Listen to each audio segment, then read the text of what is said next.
We begin tonight with a News 12 exclusive as hundreds of Plainfield residents forced out of their apartments.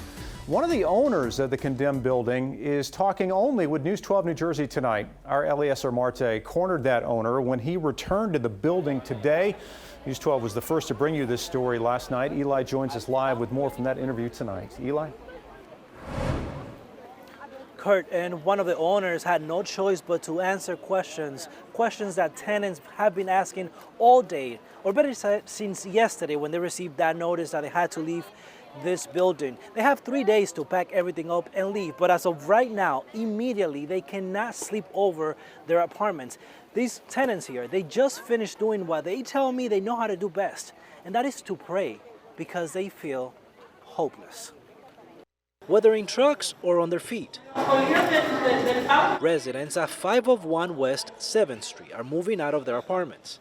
This after the city of Plainfield condemned this building and the one next to it yesterday afternoon. I'm asking you! Earlier today, a chaotic situation outside of the property when angry tenants were shouting at one of the landlords, demanding him to take full responsibility of the 235 violations that were given to the building. The fourth-floor building is owned by Charles Airy and Aaron Ekron. Leaks and mold were some of the issues found following an inspection. Where do you live? Do you live in a situation like these tenants are living in? Is that the same situation at home for you? We confronted Airy inside. Over 200 violations. Why haven't you guys done anything with the violations? So, again, I want to make my comment later. I'll have something by tonight. What's prevented you and your company from having a resolution, from fixing the violations in this building? There's over 80 families in these two buildings. I understand. And this is not the first building or the second here in the city of Plainfield. Why? I understand. I feel terrible. The casket of Mark Batista, draped in a flag, was carried out of a funeral home in Fairlawn following the service. His wife, Lennon, could be seen following behind. Once the firefighter was hoisted onto a fire truck, Lennon was then given her husband's helmet. She accepted the helmet with their daughter, Leanne, by her side. From there, the family and firefighters alike traveled along Saddle River Road to begin a journey to the cemetery. Some of those who attended are friends of Lennon's. They told us it was an intimate service and that they were there to help this mother of three to heal. He was amazing. He was amazing. He was a very, very good husband. And always we can remember that was Lenny was always next to him. In this moment, it's very difficult to her. Now we need to support her to continue the life. Come on. This was the very moment when Gerard Andrews tried to lead us into the building and was stopped by a maintenance man. Y'all going to my apartment. Yo, go ahead. They're going to my apartment. Gerard Andrews reached out to News 12 New Jersey about the building he's lived in since the late 90s. He says the building is riddled with issues from infestation to now structural issues. You have the apartments separating, the building is shifting. They have a hole in the basement that's causing the building to shift. Right now, there's no confirmation from WT Apartments LLC, who runs this complex, that there is in fact a sinkhole under the building. But take a look at some of what we saw today. Noticeable separation between the walls and the ceiling in some spots. The floors are noticeably sunken in some apartments. And while we were inside the building, we could feel the building shaking.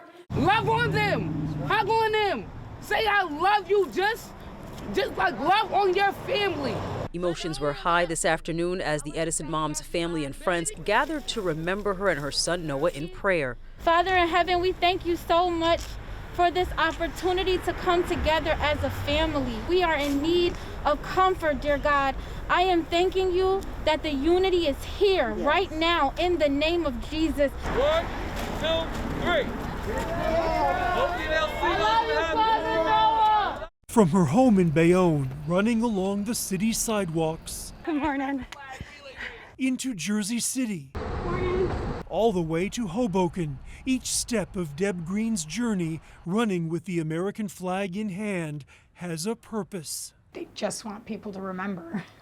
They just want people to know who their loved one was. Green is doing this to call attention to fallen military and first responders, like the son of one man she met along her 7-mile route. And I come to find out his son was killed in Afghanistan in the Marine Corps, and that's why I do it, because I would have never known that. I would have never been able to honor his son by name. Green's own family has a long history of military service. Her husband and son are active duty. Her father served in Desert Storm. Did you ever imagine that you would be able to run miles a day? No. A few years back? No, absolutely not. Running, it turns out, is important to her for another reason. I was actually quite heavy. I was over 300 pounds, so I couldn't run. Now she is 170 pounds lighter, working as a fitness trainer and active in the group Honor and Remember, which recognizes fallen service members. That's Kyle right there. He is why you do this. Yeah, absolutely. Families she has met along the way often give her photos of the loved ones they've lost. She's come to know them by their first names, all of those who have made the ultimate sacrifice.